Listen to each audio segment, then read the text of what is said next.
We're trying to ruthlessly eliminate hurry from our lives. Staying emotionally healthy and spiritually alive in the chaos of the modern world.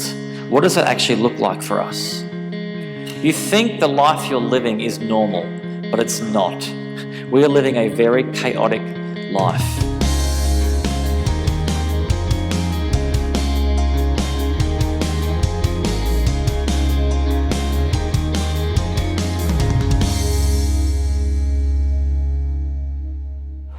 My name is Dan Sweetman. I am the senior pastor here at Lifepoint. A big welcome to you, especially if you are here for the first time. I want to say hello. It's good to be together. I'm a little bit asking that question is, are you having a hurried life right now? I'm going to have to say yes. I do have a slightly hurried life right now because I got in the car with my camper at Camp Somerset, which is our church camp, last night at when did we leave? 10 p.m. I think we left, got in at about midnight. So I'm not really practicing what I'm preaching when it comes to living an unhurried life, but this week's going to be a lot better, I promise. We are in the middle of a series at Lifepoint, and if you're new to church, it really just a series is us going, hey, let's look at this one book of the Bible, let's look at this one topic for a time and kind of journey through that together. And the whole idea of this series is we're trying to ruthlessly eliminate hurry from our lives. Staying emotionally healthy and spiritually alive in the chaos of the modern world. What does that actually look like for us? You think the life you're living is normal, but it's not. We are living a very chaotic life in the West right now. It's busy, there's too much going on, there's too many bright lights shining things in our eyes, and it actually limits and inhibits our lives. I'll get to that in just a moment. Here's our verse for today. It's Luke 12:13. Jesus is interrupted. Someone in the crowd said to him, "Teacher, tell my brother to divide the inheritance with me." Jesus replied, I love this, "Man, who appointed me a judge or an arbiter between you?" And then he said to them, "Watch out, be on your guard against all kinds of greed. Life does not consist in an abundance of possessions." Here's where the title of our series has come from. It's come from a quote. I've said this quote every week so far. This is from Dallas Willard, who's a philosopher and he's a pastor. He passed away about 10, 15 years ago. And he said, "Hurry is the great enemy of spiritual life in our day. You must ruthlessly eliminate hurry from your life. There is nothing else." So together we're undertaking a big task. We are trying to surgically remove hurry from our life. Deep breath in, deep breath out. Okay. I'm going to try and speak a bit slower. Try and talk a bit less. Some of you are like, "Hurry up, Dan, hurry up, get the sermon going while we're still 5 minutes in. You haven't started talking properly yet." Because you're used to a hurried life. Here's what we've been talking about so far, okay? So step one, we talked about the idea of solitude and silence. Practice number one, how can we actually do this in our life? How can we follow the way of Jesus, which is a slower life with him?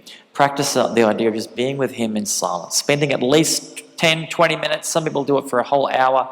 If you've got the time, just being with God, being with Jesus, achieving nothing, okay? Solitude and silence. And then step number two is the practice of Sabbath. The whole idea of just having a time off to do not much at all. Sabbath. 24 hours, 8 hours, 6 hours, whatever you've got. Just spend some time just completely doing nothing and being with God. And then the last one today, if you've got a card here, can you hold up those cards today? Is that all right? Yep. Don't look at them though, just hold them up, okay? I'm going to talk about them in just a moment. Today we're talking about the practice of simplicity, okay? So what does it actually mean to live a simpler life? This is going to be a really hard one. This is a really difficult thing. This is a little bit harder because the first two I've been talking about have been really, take a rest, take a break, relax. That's actually a really easy thing to do. is to just take a break. It's harder than it sounds, but you think it'd be easy. This one is a lot harder. This one we're talking about actually look at your actual life and cut things out of it. Look at what you're buying and change how you're purchasing things. It's a very different kind of way of living. But actually, from the very beginning, when people have come and they've said, I'm going to be a follower of Jesus, I'm going to be someone that does what Jesus says, and I'm going to be someone that says, you know what, Jesus, you're going to be the one who's ruling my life, not me. From the very beginning, this has actually made a difference to how they have lived their life, how they've spent their money, what they've brought into their houses. This is the first time, this is Acts, the first time a Christian group ever got together. And they did this. All the believers were together and had everything in common. They sold property and possessions to give to anyone who had need. So today, you didn't know this, but you're going to give all your possessions to Lifepoint. Did you know that? Everyone's a bit nervous, okay? What does this look like today? Okay, that was at the very beginning. So what does it actually look like to live a simpler life today? Ever since Christianity started, people have been changing their lives to put it in sync with the rhythm of Jesus Christ. And part of that has actually been how they've spent their money and how they have dealt with and worked out how they're going to own things, how they're going to possess things and have them in their homes. Christians from the very beginning, and Lifepoint, this is us as well, we realise that actually everything we own isn't ours anyway. One, the first thing, and you can't argue this no matter what you believe, you've only got it for a short time because you're not going to be around here forever. And secondly, everything is God's anyway, so it's all actually His. So we can just relax knowing that we don't have to grab onto things because it's about to leave anyway. So ever since this whole movement started, Christians have gone, okay, I have to possess things differently. I have to own things differently. I have to spend my money differently. But I think, my hunch is, for the last 50 to 100 years, Christians have kind of lost, many Christians anyway, in the church, especially in the West where we have lots of money, is we've lost this whole idea that how we own and how we spend is incredibly different to the rest of our culture. And the reason I think that is because of this thing called consumerism, which has basically become the religion of the West. I talk about this all the time. Everyone in the West, I'm not religious, I'm not a religious person. I can tell you are religious. You have a new religion. Your new religion is I buy, therefore I am. I consume, therefore I am. And actually my sense of value and my sense of even belonging and my sense of satisfaction in life is going to have from owning things. Let me give you a quote. This is a terrifying quote. This is from 1928, when a whole lot of smart people got together and they thought, we have to get a better economic system. World War I had just kind of finished, 10 years ago, and they're like, we need a new economic system. So Paul Mazur, he was a banker at Lehman Brothers in 1928. He said this, he dreamt up a new economic system. Any community that lives on staples has relatively few wants. Well, that's hard for an economic system, isn't it? They don't want much. The community that can be trained to desire change, to want new things, even before the old have been entirely consumed, yields a market to be measured more by desires than by needs. You hearing this? A man's desires can be developed so that they will greatly overshadow his needs. And they decided, now I'm not a conspiracy theorist by any means, but I do think a bunch of people, economic-minded business people, bankers, decided, and I don't think they actually had negative, they weren't trying to be evil, but they decided that the most stable economic system we can have is one where everyone's constantly wanting more, where everyone's constantly desiring more and realizing what they have isn't enough. I've got a perfectly fantastic couch right here, but I've seen a new couch on TV and my friends have the new couch and I know my life's not going to be good enough until I have the new couch. And friends, that is how we run our entire lives. That is how our whole economic system runs. It runs on the idea that you are limited and you haven't got enough and you need more. Doesn't it? They can train our desires. Your desires are constantly being discipled, which just means like being taught. How many people here didn't know they were hungry until like a Hungry Jack's heart attack burger came on TV? Or KFC's even worse. I feel like all the restaurants are trying to get healthier and KFC's like stuff it. 6 patties and then some more chicken on top and then shove some chips in the middle of it. So, and I didn't even know I'm hungry, and then my desires are being discipled by this YouTube ad that I'm like, oh, Steph, let's go out and get a burger. I feel like having a heart attack at 45. Our desires have changed. And for the last 50 to 100 years, consumerism has become the religion of Western culture. And you don't even know this, but it has you in its grips, okay? Now, we're followers of Jesus. We know that actually only he has us in his grips. But this is always going to be hounding you. It's always going to be part of your life. So we need to take an active stand against it. Did you know in the last 50 years, the average person in the West consumes twice as many materials over their life? Twice. We've doubled in how much stuff we're actually consuming from the earth. The average home, this freaked me out, has 300,000 items in it. Now the question is, do you need 300,000 items, friends? Do you regularly use and require 300,000 items? The average home has tripled in size in 50 years. Is anyone here a homeowner 50 years ago? Could you attest to that fact? Anyone here? Yes, you attest to that fact? Okay. Here's a little poll, all right? Now, there's no judgment here, all right? This is a house of grace. We just sung, grace holds us now. So you're allowed to be authentic and honest. Who here has so much stuff that they can't fit one of their cars in their garage? Who here just has to admit it? There's no judgment. Look at you guys. Oh. Sinner! Stone them!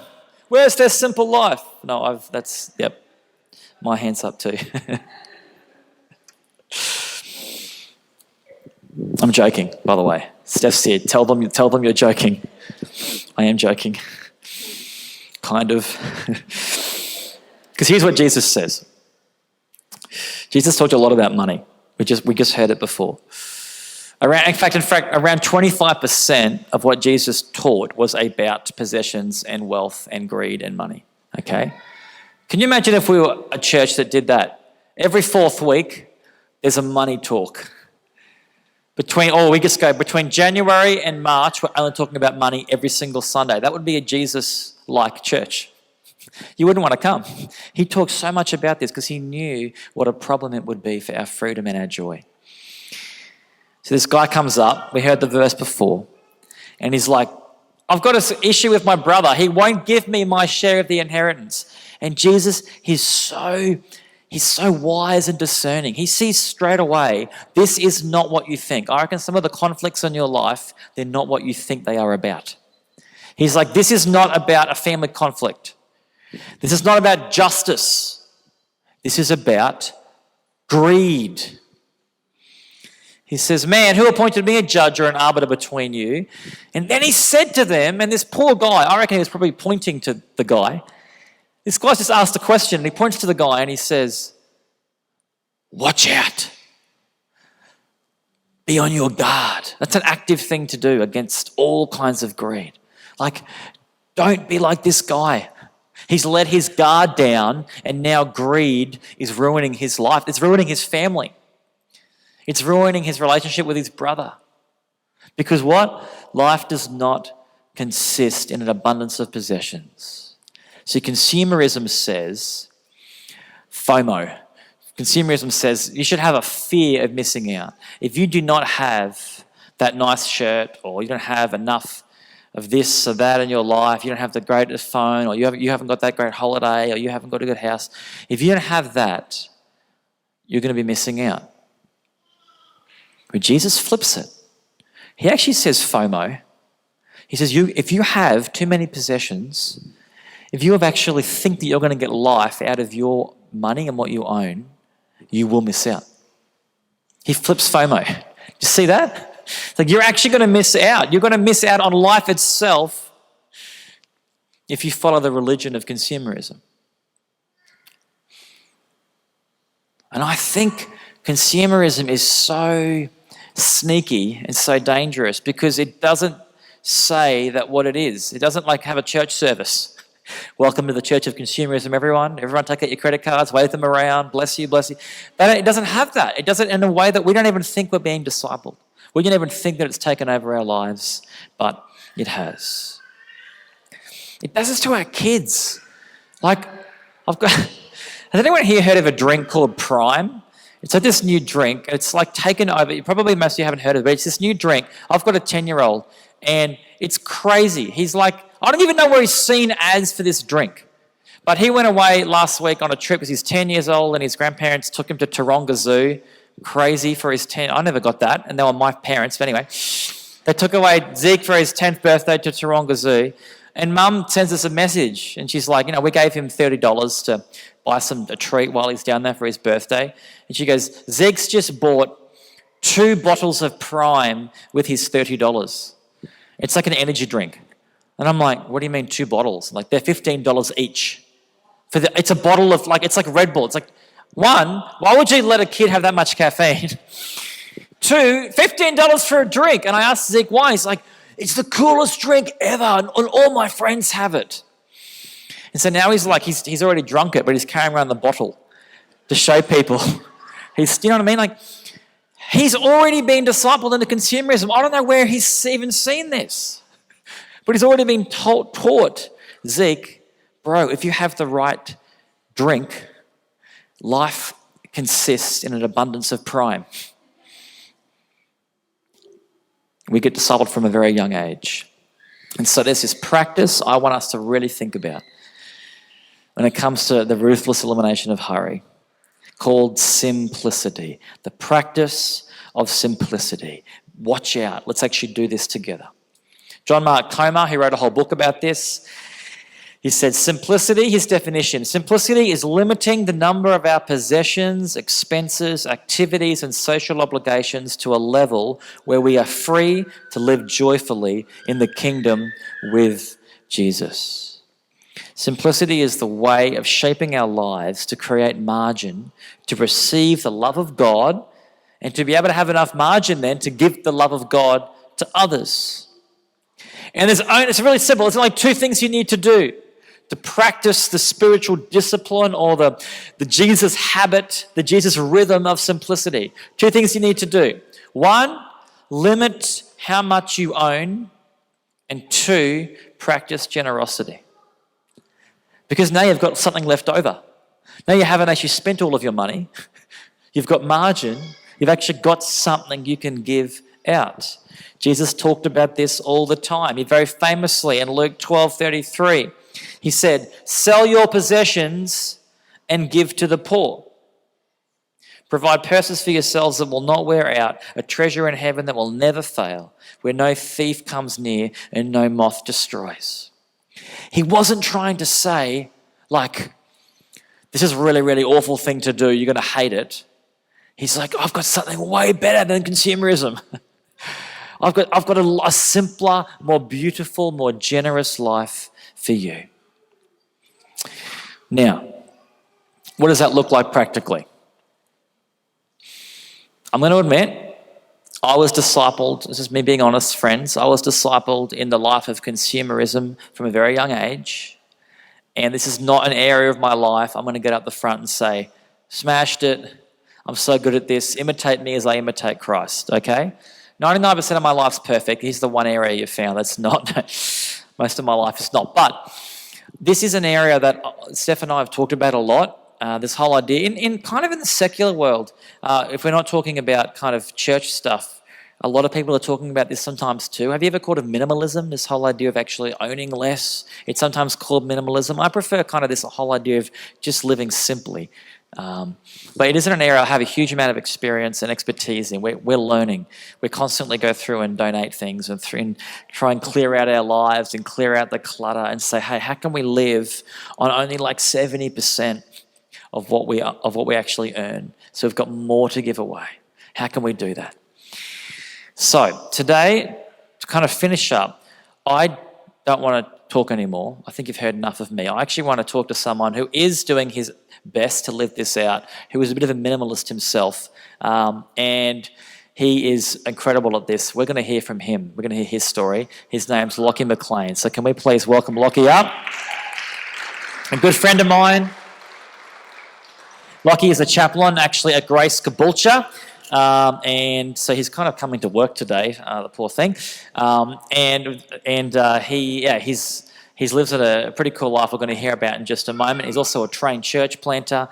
And we're just going to hear a little bit about what this means, mate. So just quickly, Lockie, tell us a little bit about your life. Firstly, it's great to be here. And best thing about my life, I'm married to the wonderful Molly. I think I've got some slides here, but if there's a photo that pops up of our wedding, that's us on our beautifully simple wedding day. Thanks, COVID, for that one. We got married in front of 14 people. I can recommend it. Saves you a bunch of money. But as well, I know this is like the AM service. I'm back for the PM. I have to let you know, I don't have kids. So everyone here is like, just wait till you have kids. You're no longer a minimalist then. I get it. So please bear with me. I'll try my best to make it accessible for everyone here today. I'm definitely not an expert in minimalism, but as you said, Dan, I'm a chappie out at Grace Caboolture. I run a youth ministry there, and I'm in the tail end of my degree in ministry. So I'm very excited to finish that off.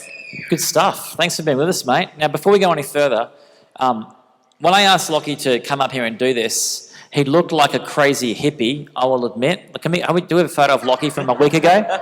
And he's just recently, like a week ago. 1 week ago, yeah. 1 week ago, ruthlessly eliminated chaos from his life, which a lot of the church want me to do as well. Tell us a bit about this. Why the change? Yeah, at Grace, we do World's Greatest Shave every year. So between our two campuses, I'm not sure the exact total. It's still coming in, but we raised over $65,000 for the Leukemia Foundation. So I jumped in to help our grade 12 students, just to join them as I think 17 of us on the day at the Caboolture campus, over 50, I think, or something like that here at Rothwell. Just a crazy event. It was so much fun, raised a bunch of money, and it's kind of scary looking at that guy. Anyway, I look a bit different, but here we are. I'm kind of glad, because if that guy got up on stage, everyone's like, well, I can't live his life. That's not me. So now, you look respectable. I like it. Respectable, thank you, Dan. God does not judge the outward appearance, but the heart. So let's just remember that. So, mate, simplicity. This whole, you have a pretty cool, I've spoken to you about this heaps in your life. You live in a tiny home, you try and really limit your possessions, all that kind of thing. How did you get started when it comes to following Jesus and actually seeing simplicity as something that goes really hand in hand? How did it all start for you? Yeah, it was back in 2018, about 5 years ago, and I was living my life down in Victoria. I got an awesome job opportunity and had my own life, like outside of home, living my own life. It was really exciting. And then suddenly everything ended. Like the job went sour, it just didn't go very well. And so suddenly I was out there living my own life, like 20 years old, having the best time, and then I had nothing. I lost my car in the process. I lost both my jobs. I lost my church community. And this guy that was up young and coming out in the world down in Victoria from Brisbane, I actually had to move back home into my mum's spare bedroom. And I had nothing. It was just a really kind of awful time. And just about that point where I had nothing, I started to research this thing called minimalism and started to look at what it would look like to actually live a little bit differently. Because I was over here trying to accumulate as much as possible. And even though I had the smallest amount of time doing that, I thought it was really fun. I realized it actually didn't work. And so I ended up just going on a journey. And then I was also looking at the scriptures at the same time as I was looking at some YouTubers saying that, hey, there's this thing called minimalism. It's about simplicity. Have less, and your life, like it's just more simple. It's more easy to manage and things like this. And then Jesus as well says life's not found in abundance of possessions, which is exactly what you're talking about today, Dan. Yeah. And it was a new message to me. So I thought it really aligned. And then when I started to build my life back up here in Brisbane, I moved eventually out of my mum's spare bedroom. But I was earning, living out of home, $400 a fortnight. So $200 a week. It was pretty tight for a little while there. But actually, some of the best memories, some of the best time of my life earning such a little amount of money. And what I really realized from that is, like, I don't want to lose the fun that I was able to have when I had nothing. Because there's a thing that happens when we start to earn more money, we have more experiences, we kind of graduate more steps in life, is this thing called lifestyle creep. And so as you earn, when you're like, a teenager or you're at uni and you're not working much, not earning much, Then you get a slightly more high-paying job, and then a slightly more high-paying job, and it keeps kind of going up. But then suddenly, you don't have any more money. You kind of keep spending it. You keep upgrading things. You keep just kind of spending it, and you don't know where it goes. And I was thinking, I hope at one stage my income goes up from this stage. That would be great if I could go just a step up from here. But how can I make sure that I don't just keep spending it, that I actually have this thing called margin at the end of it? And so I decided that I would actually implement what I started to call a values-based lifestyle. Is to pick some values that I would center my life around, and then I'd actually have a grid at which I could, whenever I was facing a hard thing or a next step or a junction in my life, I could go, going in this direction, does this align with my values? And so 3 really simple values picked up for me. One was community. I wanted to live my life in community with other people, in real, genuine, vulnerable community. One was generosity. I wanted to live a life where I was just the most generous I could possibly be. And the third was simplicity. And so I had these values, and I started to align my decisions around, hey, if I make this decision, how does that impact my ability to be generous, or to live in community, or to live a simple life? And that's kind of how it started for me, and I'm about 5 years into the journey of living a simple life. So good. Generosity, community, and simplicity. Yeah. And you found that practically simplicity and generosity go together. Like you found that as a pretty huge kind of foundation of your life. I'm kind of in the process of maybe distilling my values to 2, and it actually keeping community and generosity. So funnily enough, getting rid of simplicity. And it's because of this quote, which I'll read for us today. It says, "The discipleship of simplicity is not the same as the discipleship of giving or generosity. If simplicity involves more inward orientation and disciplines, generous giving entails more outward dispositions and actions. Simplicity frees up resources for generosity." So the way I know I could live a simple life is if I'm being generous, because there's the margin. If I'm spending all I've got, if I've got so many commitments that I don't have any time for the distractions that are coming after me. That's why I love being a chaplain, is that most of my job is interruptions. I don't go to work with a big plan, but I know that it's going to be a full day because something will come up. And in life, if we don't have margin for things to interrupt us and to take us off the track a little bit, I don't know about that, but so I really think that generosity and simplicity is so aligned that living a simple life actually frees up more resources. And I think it's a little bit where the minimalism movement, I don't really align too much with that, because it kind of got a bit skewed in the sense that it got a bit of a competition. I have 100 possessions, and then the next blog would be I have 40 possessions, and someone would say, I live with 33 things. And it became about just getting to the most few amount of things as possible. And I don't think that's necessarily the heart of simple living. It's actually going, look, live within your means, actually below your means, and the rest is for generosity. Give it away, enjoy what's left with it, to actually have so much fun and make people's day, impact communities, things like that. That's beautiful. It's the opposite of consumerism, isn't it? Because consumerism says live at the edge of your means so you can have more. Yeah. And simplicity, generosity is live below your means so others can have more. Absolutely. Practically, mate, what are some of the changes you've made in your life? What does it look? What's your life look like? Yeah, a really interesting thing to start with was clothes for me.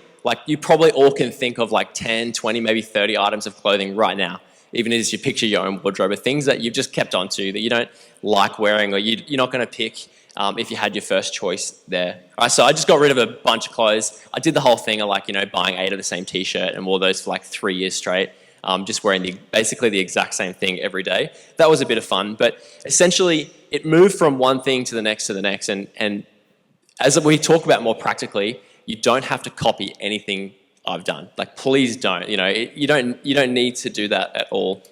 And in fact, hopefully to not get too overwhelmed. And someone that I really like is a guy called Craig Groeschel, and he's writing a book at the moment called The Power of Habit. And if you know Craig, he's the most disciplined leader ever. He's got insane muscles. His diet is crazy. He's just a leader that everyone in the church absolutely loves. But he's talking about this thing called habit. And he's saying, hey, we want you to make great habits. But he actually started 30 years ago creating habits in his life that have led to him being highly disciplined. But he started with flossing his teeth. And he started one habit per year. And in the space of 30 years, over a long period of time, dedication to his discipline is now this insanely ripped dude who's a pastor and leader that everyone loves. And so as I talk about things like practically simplicity, if you go too hard too quick, it'll just not work. And so to pick things that you can slowly check off your list, which we've actually got today. But for me, the first thing was clothes, and it moved into, your room, your lounge room, kind of going through each room, getting rid of a bit of stuff. But then there was a big catalyst for me.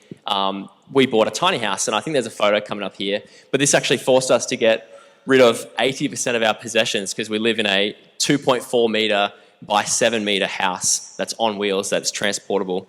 And so that was a big thing for us. We actually found it on Facebook Marketplace, which was pretty fun. There's me and my wife in front of our house there, still in that spot in Burpengary. So we've had a lot of fun there.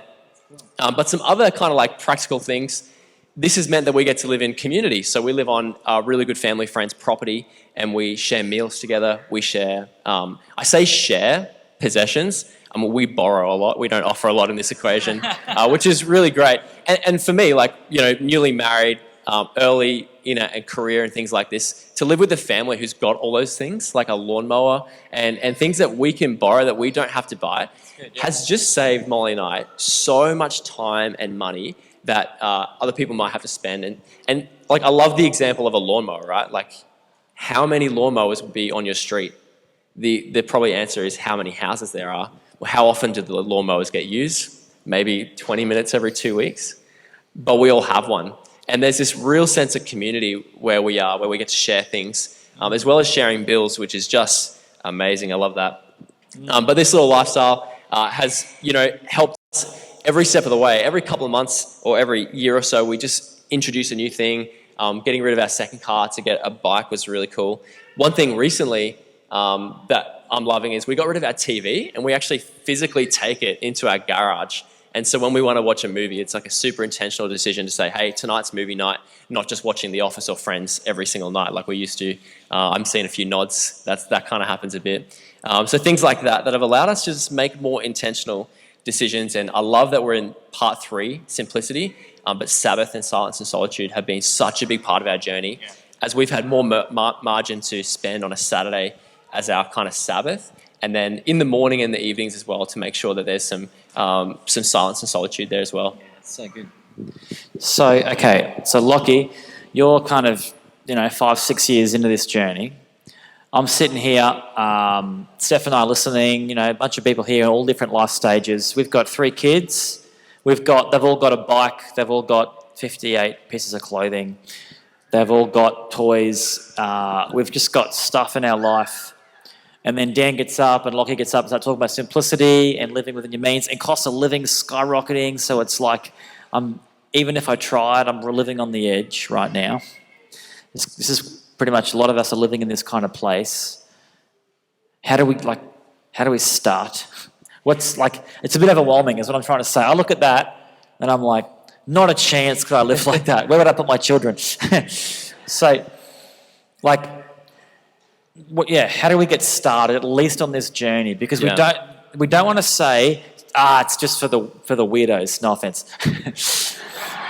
None taken. This is for anyone who wants to follow Jesus. It's a simpler, beautiful life. So how can we give us some advice? How do we get started on the journey? Yeah, I just think one thing before we even get there is just to realize that Jesus did it and his disciples did it too. Following Jesus first, and then everything else comes second. When Jesus first asked his disciples to follow him, there's this awesome story in Luke. And what happens is Jesus goes, hey guys on the boat, cast your net on the other side. And they're like, we've been fishing all day. This is, it's going to be useless. Anyway, they end up pulling in all these fish into the boat. They pull in 2 boatloads of fish and land on the beach. Now, I was really interested by this because the comment made next was that Jesus asked them to follow him, and they left and they followed him, which means they actually left everything on the beach. I did some research, and someone else has actually done a bunch more research, and they worked out roughly how much fish they would have left on the beach. They used all sorts of maths to calculate everything that was there. It's a really impressive bit of research. But the amount of fish that they left on the beach that day was between 12 and 36 years of wages that they left on the beach. And so when Jesus says to the fishermen there, who would then become disciples, he's like, hey guys, follow me. And I can imagine they're looking at that pile being like, could you give us like maybe an hour? I can go to the marketplace, just get a bit of that money. Then we'll be set for a while. And Jesus says, like, follow me. And they left it there on the beach and they followed him. The priority for these guys was not in the abundance of money. It's like over $1 million of current day asset. Like, I can't imagine just leaving that there, but they knew in that moment that this whole life of following Jesus was actually was to follow Jesus first and to trust that he is a provider and not just to worship and trust the provision, because Jesus will keep providing, keep providing, keep providing. So that was a really awesome story in scripture that just helped me to understand that even the disciples, like, this is how they lived. They didn't attach their worth and their trust to what was theirs and what they caught that day. They actually trusted Jesus, that every single day he would provide for them. So getting practical. Yeah. Let's do that. Dan, it sounds like you need to ruthlessly eliminate kids from your house. And yeah, that's... my brother's having a baby. I'm becoming an uncle like in the next month. And I walked into the house just like completely overwhelmed. But I just realized how much, stuff kids take. And like, no judgment. Like, that's just a part of life. That's a season. And it's not a competition. As I said before, it's not about who's got less. I think it's about keeping what is essential, and that's highly tailored to your personal circumstances. So there might only be 2 people in the room that it's actually feasible to go and live in a house like this. Everyone else, you're like, this definitely will not work for you. In fact, this has worked for us for 2 years, and we probably have to move out in about a year as the time we grow our own family and things like this. So it's not about reaching an image or anything like that. It's a highly tailored thing. And so my encouragement, probably outside of this checklist, is just to think, where has lifestyle crept into my life? Or are my decisions that I'm making every single day aligning with my values? If I want to be a very generous person, how am I allowing myself the margin? Am I sacrificing something from myself to be generous? Because that's always a sacrifice. That's always a thing. The last thing I think is to say that's really important is everything that we say yes to, means no to other things. So every time we say yes to something, it's no to something else. And I just want to be super intentional with my yeses and encourage all of you to be super, super intentional with your yeses and to first say yes to Jesus and let everything else go from there. Say yes to Jesus, say yes to your family, and let everything else go there, that you wouldn't say yes to all these things you don't actually mean to say yes to, but over a long period of time you realize, man, I've been saying yes to money my whole life and I didn't even realize it just slowly crept into my own discipleship journey. So good. So good, Lockie. That's brilliant. The thing I love about simplicity is that it's not anti-money. Like, there's plenty of rich people in the Bible. It's anti using all of our money on ourselves. Like, the call to follow Jesus is not actually, in case some of you are getting, hang on, what are these guys trying to say? It's not a call to be poor. Maybe some people are being called to that, but it's a call not to spend all of your money on yourself. Because that actually is going to not make your life better. That itself will mess up your life. So good, man. Can we just thank Lockie for everything he kind of just shared with us today? I'd love, mate, if you could just pray for us in this kind of as we start this journey. And many of us are already a long way along on that journey as well. So why don't we just all stand together? Is that okay? And we can just stand, and I'll just get Lockie to pray over us. Yeah. All right, let's pray. Lord, we thank you that you are a provider. You provide for us so much. There's so many examples in the Bible in which you provide. And I actually pray today that as a community, we would fall in love with you as the provider and not the provision. That we would begin to see your blessings and that we would just be so blessed by them, but we wouldn't fall in love with them, Lord, that we would only fall in love with you. And so I pray that as a community, I pray for every single person on their own personal discipleship journey that they get to know you better and that becomes a deeper practice within their life. And Lord, although it might be vary between all of us, but if there's any spirit of love of things, love of stuff, love of money, love of possessions, I pray you actually break that love for us today and you replace that with love for you. Lord, we can't serve 2 masters. And today I stand here and I just want to serve you, Lord. And for any money, any possessions that's still left in me that I love, there's plenty of it. Lord, I pray that you take that away from me and you replace that with just an undying love for you. I pray that for every single person in this community. And I pray that in our discipleship journey, in our apprenticeship journey with you, Lord, that we would begin to focus on you and be so blessed by you and blessed with by a relationship with you and connection and closeness, and let nothing get in the way between us and you. Not money, not possessions, not fame, success, relationships, anything, Lord. Would we focus on you? We pray this in your name. Amen. Hey guys, I hope you enjoyed that. If you did and you want more Lifepoint content, subscribe to our channel right now. Or if you're in the area around Moreton Bay or Rothwell, head to our service. Sunday, we'd love to see you there. lifepoint.org.au for all the details. We'll see you soon.